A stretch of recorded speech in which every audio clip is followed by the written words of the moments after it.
Assalamualaikum warahmatullahi wabarakatuh. Selamat pagi, siang, sore, malam Bapak Ibu sekalian. Pada kesempatan ini saya akan mempresentasikan studi kelayakan bisnis bimbingan belajar merangkai mimpi. Merangkai mimpi merupakan rencana usaha jasa pendidikan yang berfokus pada pendampingan akademik siswa SD, SMP, dan SMA dengan pendekatan pembelajaran yang sederhana, terstruktur, dan berorientasi pada pemahaman konsep. Presentasi ini bertujuan untuk menilai kelayakan usaha dari aspek pasar, teknis, manajemen, keuangan, sosial, serta aspek hukum. Latar belakang usaha ini berangkat dari keterbatasan pembelajaran formal di sekolah. Jumlah siswa yang besar dan waktu belajar yang terbatas membuat pembelajaran cenderung berorientasi pada target kurikulum, bukan pada tingkat pemahaman individu siswa. Akibatnya, sebagian siswa, khususnya pada mata pelajaran eksakta, mengalami kesulitan memahami materi secara mendalam. Kondisi ini mendorong orang tua untuk mencari pendampingan belajar tambahan yang lebih fokus dan personal. Merangkai mimpi hadir sebagai solusi melalui bimbingan belajar berbasis pemahaman konsep. Pembelajaran dilakukan secara sistematis, bertahap, dan disesuaikan dengan kemampuan siswa melalui kelas kecil dan private. Materi disusun oleh tenaga pengajar sesuai kurikulum, kemudian disederhanakan agar mudah dipahami. Layanan dari Merangkai Mimpi mencakup mata pelajaran matematika, IPA, dan bahasa Inggris untuk tingkat SD dan SMP, serta matematika, fisika, biologi, kimia, dan bahasa Inggris untuk tingkat SMA.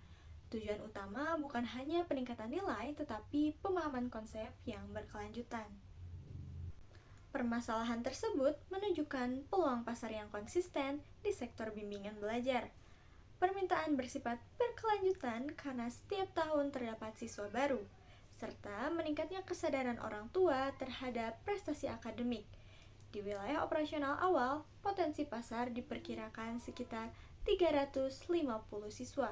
Pada tahap awal, Merangkai Mimpi menargetkan 35-50 siswa aktif sebagai target realistis sesuai kapasitas. Model bisnis Merangkai Mimpi bersifat sederhana dan berkelanjutan. Pendapatan utama berasal dari biaya bimbingan belajar bulanan, didukung layanan tambahan seperti kelas private dan kelas intensif. Sistem pembayaran menggunakan model langganan bulanan di awal periode, sehingga memberikan kepastian arus kas dan memudahkan perencanaan keuangan. Strategi pemasaran difokuskan pada pendekatan langsung kepada orang tua siswa. Promosi dilakukan melalui word of mouth, lalu media sosial seperti Instagram, WhatsApp, maupun TikTok, serta adanya kelas percobaan. Strategi ini dipilih karena kepercayaan dan hasil belajar siswa menjadi faktor utama dalam keputusan orang tua memilih bimbingan belajar. Merangkai Mimpi memiliki keunggulan pada pendekatan personal dan kelas kecil. Berbeda dengan bimbingan belajar konvensional yang berfokus pada kelas besar dan target materi, Merangkai Mimpi menekankan pemahaman konsep dan interaksi intensif atas pengajar dan siswa. Hal ini menjadikan nilai diferensiasi utama. Dari aspek manajemen, Merangkai Mimpi memiliki struktur organisasi yang sederhana namun akan efektif.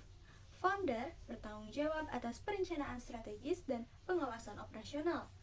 Koordinator akademik akan mengelola kurikulum dan mengevaluasi proses pembelajaran. Sedangkan tenaga pengajar melaksanakan kegiatan belajar mengajar sesuai bidang keahlian. Untuk bagian administrasi dan keuangan akan bertugas mengelola pendaftaran siswa, jadwal kelas, serta pencatatan keuangan. Struktur ini memungkinkan koordinasi efektif pada skala awal usaha. Dari aspek hukum, meskipun Merangkai Mimpi masih berupa rencana bisnis, aspek legalitas telah dipertimbangkan sejak awal. Bentuk usaha direncanakan sebagai usaha perseorangan dengan kepemilikan nomor induk berusaha atau NIB, dan operasional usaha akan mengikuti ketentuan pendidikan non-formal dan kewajiban perpajakan yang berlaku. Perencanaan aspek hukum ini bertujuan untuk memastikan usaha dapat berjalan secara legal dan juga berkelanjutan. Berdasarkan proyeksi keuangan awal, dengan asumsi 40 siswa aktif dan biaya bimbingan belajar dengan rata-rata 400.000 per bulannya, pendapatan yang diperoleh diperkirakan sebesar 16 juta per bulan. Biaya operasional yang meliputi honor pengajar, operasional tempat belajar, dan biaya pendukung lainnya diperkirakan sebesar 10 juta per bulan. Dengan demikian, merangkai mimpi diproyeksikan menghasilkan laba bersih sekitar 6 juta per bulan. Proyeksi ini menunjukkan bahwa usaha layak secara finansial. Selain memberikan keuntungan finansial, merangkai mimpi juga memiliki dampak sosial yang positif. Usaha ini membantu meningkatkan pemahaman dan prestasi akademik siswa, mengurangi kesenjangan kemampuan belajar, serta membuka lapangan pekerjaan bagi tenaga pengajar.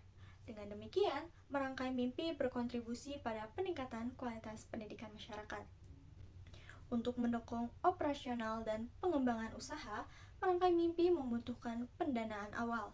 Dana tersebut dialokasikan untuk pengadaan fasilitas belajar, rekrutmen tenaga kerja, kegiatan pemasaran, serta pengembangan sistem pembelajaran.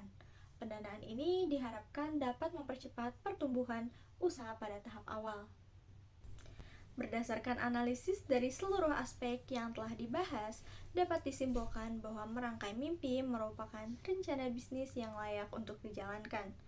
Usaha ini memiliki peluang pasar yang jelas, model bisnis yang berkelanjutan, manajemen yang realistis, proyeksi keuangan yang layak, dampak sosial yang positif, serta pertimbangan hukum yang memadai. Demikian presentasi yang dapat saya sampaikan. Terima kasih atas perhatian Bapak Ibu sekalian. Wassalamualaikum warahmatullahi wabarakatuh.